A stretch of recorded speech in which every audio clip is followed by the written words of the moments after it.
Right now, a dangerous multi-day storm sequence is beginning to take shape across the middle of the country. And by the time this week wraps up, we could be looking at one of the more active severe weather stretches we've seen so far this season. So let's not waste any time. Let's jump right into it. Starting with tomorrow, our Day 2 outlook, and this is where things really start to ramp up. The Storm Prediction Center has already put out an enhanced risk centered right over the southern plains, stretching from around Wichita Falls down through Abilene and into parts of central Oklahoma. There are more than 5 million people sitting inside that risk zone, and this is genuinely the first day where I think we start seeing organized supercells capable of large hail, damaging winds, and a few tornadoes mixed in. Let's take a look at our storm fuel for tomorrow evening. KP values are climbing fast across this corridor, and by early evening we're looking at somewhere around 1,800 to 2,000 joules per kilogram in the warm sector. That is more than enough instability to support strong, rotating updrafts. This is tied to a sharpening dry line draped across West Texas and Oklahoma, and that dry line is going to be the main trigger for initiation tomorrow afternoon. Once storms fire along that boundary, we should see fairly discrete supercells for the first couple of hours before they start clustering together into a broken line as the evening progresses. Here's the part that's going to matter most for tomorrow, though, and that's the wind shear profile. We've got a strong mid-level jet punching through the region, which is going to give these storms plenty of turning in the atmosphere. That combination of strong instability and strong shear is exactly the recipe that produces supercells capable of producing large hail, some of it likely golf ball sized or bigger in a few spots, along with a couple of tornadoes, especially along and just east of that dry line as storms initiate. Now let's talk about what's actually driving all of this, because I think it helps to understand the bigger picture here. We've got a fairly potent shortwave trough currently digging into the southwestern United States. You can see it right here, this dip in the jet stream. As that trough ejects out into the plains over the next 24 to 36 hours, it's going to drag a surface low along with it, and that low is going to be pulling rich Gulf moisture. Northward at the same time, cooler, drier air gets wrapped in from the west. That clash is what sets the stage for tomorrow's severe weather, and honestly, it's a pretty textbook setup for this time of year. But here's the thing. This is not a one-day event, not even close. Once this first trough moves through, look at what's waiting right behind it. Another disturbance, and a fairly strong one, is already organizing over the eastern Pacific, and that system is forecast to move into the plains by the following day. Same story all over again. Gulf moisture meets cold air aloft, and we're right back in business. That brings us to Day 3 in our outlook, and this is the day I'm actually most concerned about. The severe risk on this day expands significantly, stretching from North Texas all the way up through Oklahoma into Kansas, and up toward the Kansas City metro.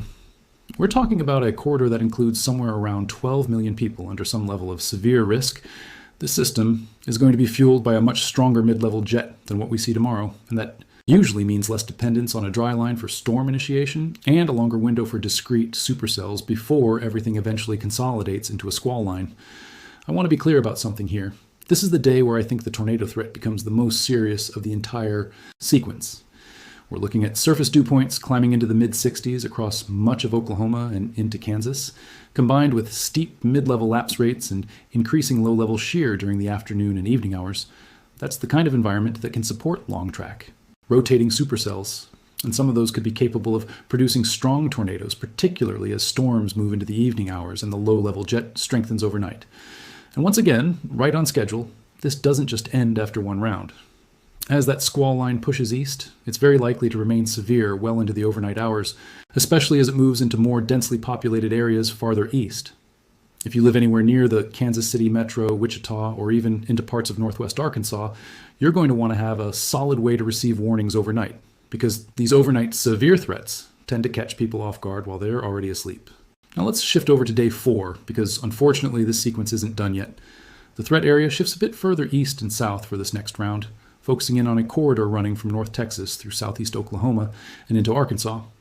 This is going to be somewhat similar in character to what I described happening earlier in the week, meaning a bit less tornado dominant, but still very capable of producing large hail and widespread damaging winds as storms organize into bowing line segments during the afternoon and evening. Here's something else worth mentioning about this fourth round. By this point in the sequence, we're going to be dealing with training thunderstorms, meaning storm after storm rolling over the same general areas, repeatedly. When you combine that with soils that are already saturated from the previous 2 or 3 days of heavy rainfall, you get a serious setup for flash flooding, particularly across parts of eastern Oklahoma and into the Ozarks region of Arkansas and Missouri. This is one of those situations where the flooding risk might actually end up being just as dangerous as the severe weather threat itself, if not more so in some spots. And if you're wondering whether this finally wraps up after that, the answer is not quite yet. There's still one more disturbance in the pipeline that looks like it could bring another round of storms by the weekend, although confidence in the exact placement and intensity of that final system is still fairly low this far out.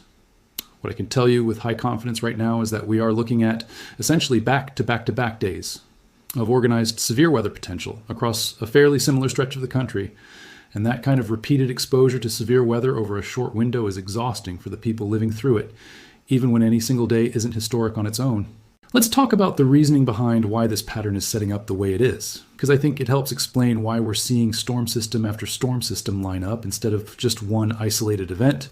We're currently in a pattern where the jet stream has become fairly active and amplified across the country, with repeated shortwave disturbances riding along it and diving into the plains roughly every day and a half to 2 days.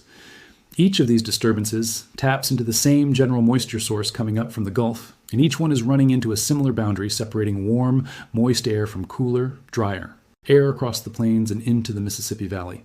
When you get a pattern like this locked in, it tends to produce exactly what we're seeing here, which is a multi-day, almost conveyor belt style sequence of severe weather, rather than a single standalone event. Now, alongside all of this severe weather, we also need to talk about an unusually warm and moisture-rich air mass that's going to be feeding into this entire setup.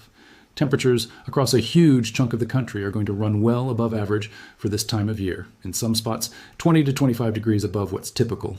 That warmth, combined with all of this Gulf moisture getting funneled in repeatedly, means we're not just dealing with severe thunderstorm potential, we're also dealing with a serious flooding risk that's going to build as this week goes on. Looking at the latest rainfall forecasts, we're seeing a bullseye of potentially 6 to 8 inches of total rainfall over the next several days, centered somewhere around eastern Oklahoma and into northwest Arkansas, with a broader swath of 2 to 4 inches extending from North Texas through Missouri and into parts of the lower Ohio Valley.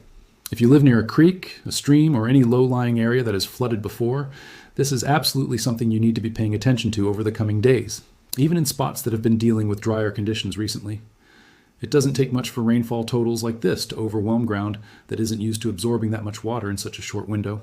I also want to touch on something that often gets overlooked during a stretch like this, and that's the mental and physical toll of dealing with repeated rounds of severe weather.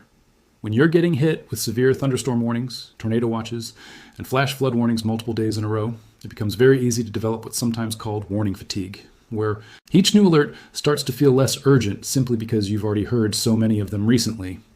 I really want to caution everyone against that mindset this week. Just because you made it through one round safely doesn't mean the next one is going to behave the same way. Each of these systems has its own character, its own timing, and its own specific threats. And treating every single warning with the seriousness it deserves is genuinely going to matter this week. So here's my recommendation heading into this stretch. Make sure you have multiple reliable ways of receiving warnings, especially something that can wake you up overnight if a warning is issued while you're asleep. Since a couple of these rounds look like they could be arriving during the overnight hours, keep your phone charged, know where you're safe, places at home, whether that's a basement, an interior room, or a storm shelter, and have a plan for what you're going to do if a warning is issued while you're at work, at school, or out running errands.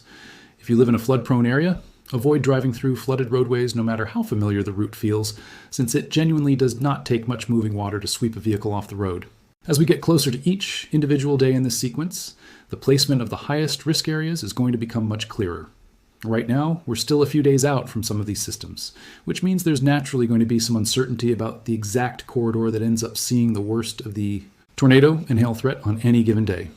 What I can tell you with a high degree of confidence is that the overall pattern is locked in, and that means an active, multi-day stretch of severe weather is coming, even if the fine details shift around a bit as we get new data over the next day or two.